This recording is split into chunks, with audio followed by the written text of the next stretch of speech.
So, mayong adlaw sa tanan. Sa karon nga video ay mag-discuss ta about sa infix, prefix o postfix nga expression. And ato po ni siya i-convert from infix to postfix, infix to prefix, prefix to infix o postfix to infix. So, mag-start na ta. So, before na to i-discuss ang infix, prefix o postfix nga expression, diri sa ta sa algebraic expression. So kaning algebraic expression mo na siya expression is a legal combination of operands and operators. So mag-ingon tag operands ang kani siya kay quantity or unit of data on which a mathematical operation is performed. So ang example aning operand kay ang mga variable nga x, y, z or constant number like 54091 or ug uban pa. So sunod kaning operator. Mo siya ang symbol which signifies a mathematical or logical operation between the operands. Example ani nga operator kay gibaw na ta ani kaning plus, minus, then times, divide, then exponentiation. Then an example of an expression kay kaning x plus y times z. So, ano siya. So, natay three different ways to write an algebraic expression. So, mani siya ang infix, postfix, o prefix na expression. So, sa infix kay the expression in which the operand surrounds the operator. So, example ani kay x plus y 6 times 3 ug uban pa. Sa kani nga pagsuwat kay ang ang expression nga tawag ani kay infix notation. Pasabot aning infix kay ang operator kay nasa tunga. So silbi for example kani x plus y. Ang atong operator kay plus, then ang operands nato kay x ug y. So silbi na tung-an ang atong operator. So sunod kaning postfix nga notation. Kaning postfix notation are also known as reverse Polish notation or RPN. They are different from infix and prefix notation in the sense that in the postfix notation, ang operator niya kay comes after the operand. So, example ani kay x, y plus, then x, y, z plus, then times, ug uban pa. So, ato makita diri sa example kay maguna ang operand niya. Silbi, ang operand na to kay x, y, then ang operator kay plus. O kaning isa kay operand kay x, y, z, then ang operator kay plus ug times. Sunod kay kaning prefix. Ang prefix notation also known as Polish notation. Sa kaning prefix notation, ang operator kay mag-una, then ang magsunod ani niya kay ang operand. For example, ang kaning plus niya xy. So, plus ato operator, xy ang operand. Then, sunod nga example kay times, then plus xyz. Ang atong mga operator ani kay times niya plus operand kay xyz. So sunod diri na ta sa operator priorities. So sa unday nato pakibaw kung unsa nga operator ang atong unahon. So diri mag set ta og priorities sa mga operator, mag-assign tag priority sa mga operator. So silbi ang highest priority aning mga operator kay ang exponentiation or ang pagkuan sa exponent. Then sunod kay kaning sunod next priority kay kaning times o division. Then ang sunod nga priority kay kaning plus o minus.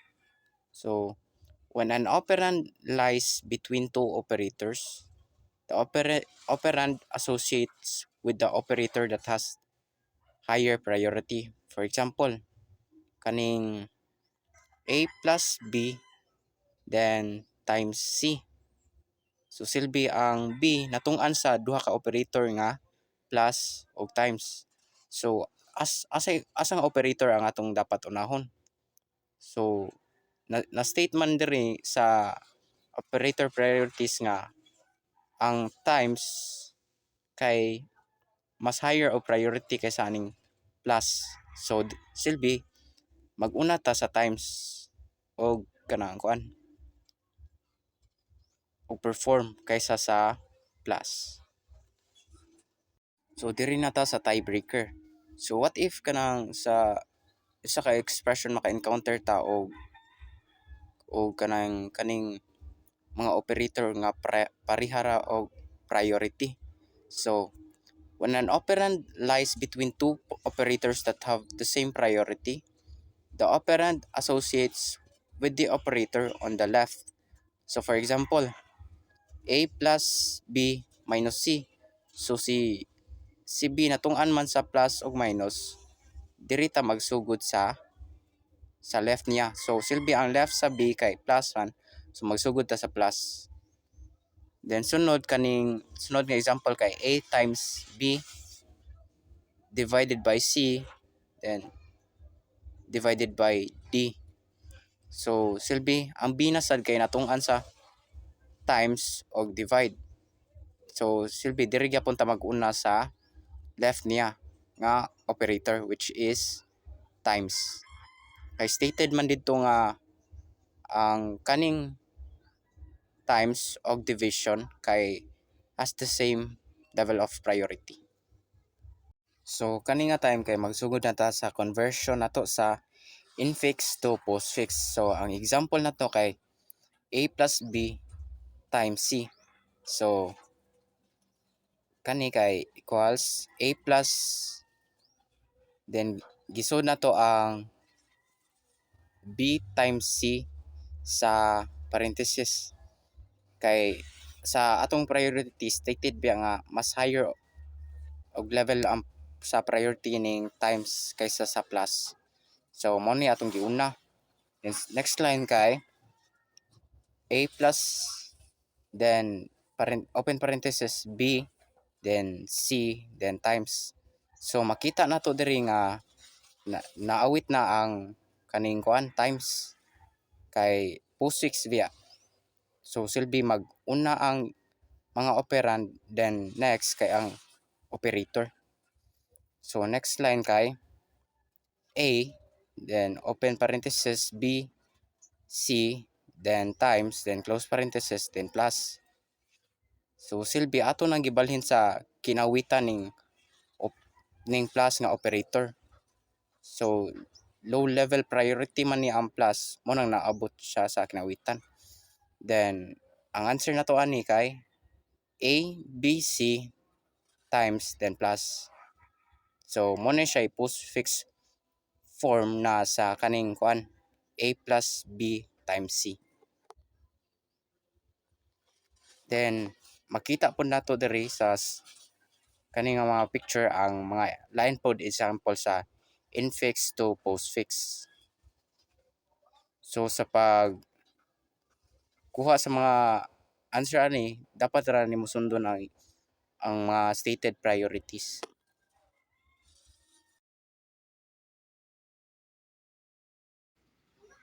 So since man nata sa atong infix to postfix nga conversion, diri nata sa postfix to infix nga conversion. So natay given diri nga xy plus zv divide then multiply. Then sa pag-convert to aning postfix to infix kay magsugod ta left to right. So since stack ni siya, ato ni siya isulod sa stack. So mag-una ta diri sa x, ato ni siya i-push diri sa stack, ano siya x. Then next nga operand kay kaning y, ato i-push diri, ano siya. Then after na kay ato siya i-pop.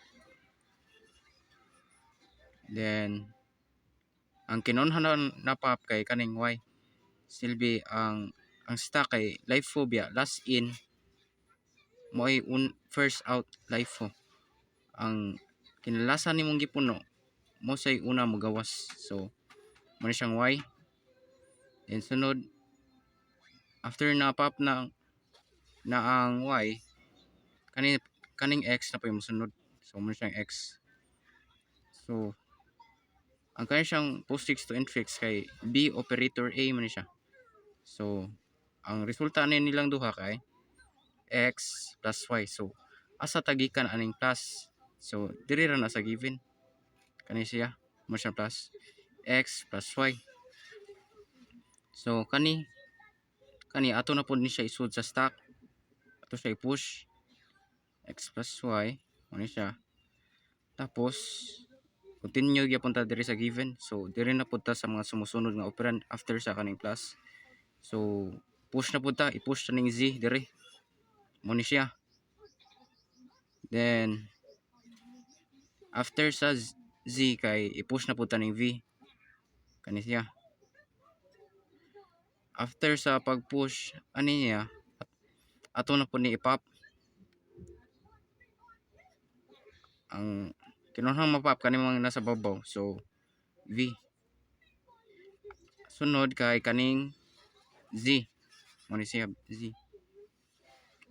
So b operator a magyapon ta ang pasabot ni aning a kay mo siya ang kinaunhan nga gipop na to, then kaning b kay ikaduhang gipop na to. So b operator a man.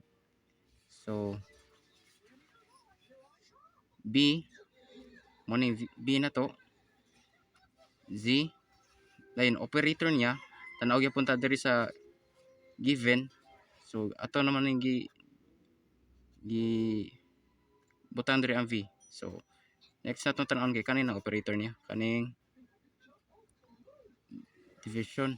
So z divided by v mo ni siya ang resulta. So ato na pud na siyang i-push diri. So mo ni siya. So nakita na nato nga nantay duha ka that's sa expression. Then x plus y o kaning z divided by v. Aton sa ni siyang i-pop. Ang unang mapop kay kaning nasa kinababuan z divided by v. Mo siya i-set na to as a. Then ikaduhang gipop na to kay kaning x plus y, i-set na to as b. So b operator a man gyapon ta, sundon gyapon ta na. Ang b na to kay x plus y mo ni siya. Then ang hebilin nga operator diri sa atong given kay kaniya naman ang multiply. So times mo ni siya. Then a tibutang diri darang a na to. Ato ibutang diri a equals z divided by b mo na. Ato ikon diri. So mo ni siya yung answer. x plus y times then z divided by v. So aton siyang gi-separate og kaning mga parenthesis.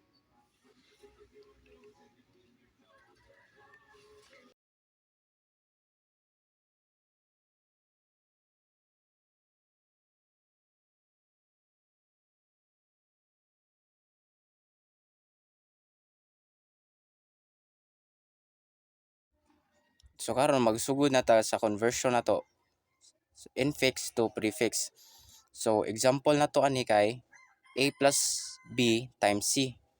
So a plus then open parenthesis b times c close parenthesis. Ato ni siyang gisud sa parenthesis ning expression na kay namay na ang times nga higher priority.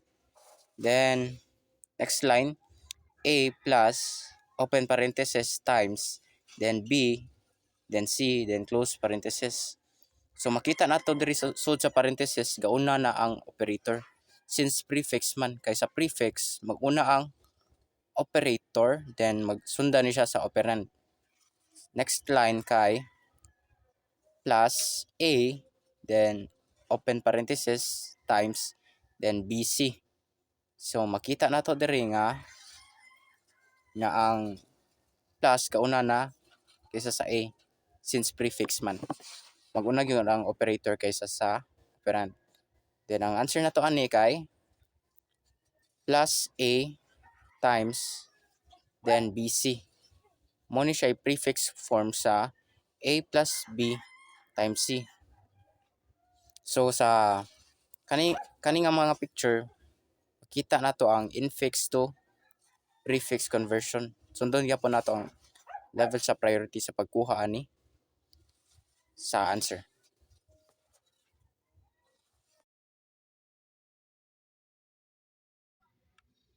So since man naman ta sa atong infix to prefix nga conversion, diri na pud ta sa prefix to infix nga conversion. So mo ni ang atong given times then plus xy divided by zv. So diri day sa atong prefix to infix nga conversion, magsugod ta sa right to left.